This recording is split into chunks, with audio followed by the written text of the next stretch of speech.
So some exciting news has hit today. We got our next look at the next Transformers Generations War for Cybertron Galactic Odyssey Collection release. This time we have the planet Botropolis Rescue Mission 6-pack. This is exciting for me because whenever they go the MicroMaster route, they seem to always really knock it out of the park and give us some really good homages from Transformer lore and some really deep cut stuff that I'm just excited about in general. We saw with Biosphera, and we got the mask stuff, and we got all those little MicroMasters, and this time around we get something that's probably the big daddy of MicroMaster history. Let's jump into that. So in this set, it's a 6-pack. We got 2 modulator repaints and 4 MicroMaster repaints. Let's read the story. Encounter number 5, Botropolis Rescue Mission. Skylynx is in trouble, and after being sucked through a volatile rift, could be anywhere in the universe. Overair, Ironworks, and members of the Astro Squad are tasked with a mission to find and rescue the lost Skylynx. So they set up a base. Set up the base. They encounter a roving comet called Botropolis, a constantly moving and densely populated city. They set up on a traveling civilization and use their mobile nature to search the universe for signs of Skylynx. Now, what do we get in this set? Well, like they mentioned before, you get Overair and you get Ironworks, both repaints of their previous modulator releases, the MicroMaster bases, but they are done in a very specific color scheme. It is a color scheme to match that of the original Countdown playset, also known as Zone Base in Transformers Zone, the largest MicroMaster playset that existed in Transformers Generation 1. It was gorgeous, it was awesome, and I loved it back then. Now, you put them together, and it gives that pretty much that illusion of Zone Base with the roads and the ramps and everything.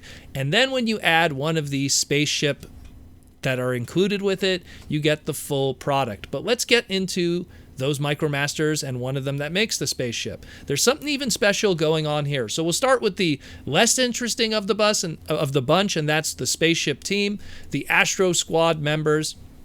Now these ones, none of them are named, but I think it's also a way to kind of avoid a trademark issue, and I'm going to get into that in a moment. But so we have first the Astro Squad members of Phaser and Blastmaster. They're pretty much the same characters, I'm going to assume, as their original versions that were released in Earthrise itself. And the color scheme that they got this time around, I want to say I pretty much looked at every single space shuttle that Transformers has had up to this point, and the closest that it leans to is, oddly enough, like Energon Jetfire or Superlink, Skyfire, I guess as he was called. Like that maroon with a space shuttle and stuff, but otherwise it's not really homaging anything in Transformers lore. It kind of is just, hey, here's a different color scheme of 2 characters you already got. But the other set is 2 brand new characters. Now they took the battle squad of Power Punch and crew and they repainted it into Moonrock and Missile Master. But not only that, they gave a slight retool. Missile Master, instead of having the traditional Power Punch gun, he has a missile. So that's a nice little extra touch to make it like its original Generation 1 counterpart, and continue, because the Astro Squad was actually 3 sets of MicroMaster combiners. We got 2 of them right here. All we're missing is Barrage and Heave at this point, and we'll have the full set. So this is really exciting, and it adds more to your MicroMaster collection. It adds more to the lore of what we already have, and having a shuttle that could go on your Zone Base, this is awesome. This is super cool. I'm super excited about it. So now, we have encounter number 1, which is a Paradron. Encounter number 2 was Micron. Encounter number 3, which was Biosphera. We talked about a few weeks ago encounter number 4 with Dominus, and now we have encounter number 5 on Botropolis. What is next? What is the next one? We don't know. So let's talk price. $59.99 for 2 modulators and 2 MicroMaster bases. We're pretty much breaking even on cost here because it's pretty much about $20 per deluxe. so that comes up to 40, and then we're talking $10 per MicroMaster set, so that comes up to 60. So there's no real big savings here per se. It pretty much is breaking even on cost, but you're getting those exclusive repaints and stuff, and these Amazon exclusives, as we've seen before, become pretty difficult to get later and jump heavily in value. So if this is something that really excites you, and like in my case, get it.